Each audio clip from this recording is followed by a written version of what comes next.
நூறாண்டு காலம் நோய் நொடி இல்லாமல் வளர்க்க. அப்புறம் சாக்லேட் வைங்க.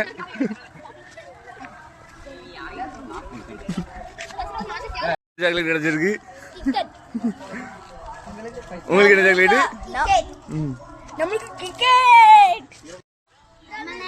இதான் இருந்திருக்காங்க நல்ல பெரிய மனுஷே. நமக்கு தான் இருந்திருக்காங்க. கிரிக்கெட்ல நல்லா விளையாடுவாங்க, வாலிபாலும் நல்லா விளையாடுவாங்க. நமக்கு தான் கிரிக்கெட் தான் இருந்திருக்காங்க பாருங்க. ஆமா பாருங்க பாருங்க. வாக்கே ஒரு 5 ஸ்டார் வரை இருக்கு. சாப்பிட ஆமா பெரிய மனசு இதுக்கு நல்ல. அத நான் சொல்லி கொடுத்தவங்க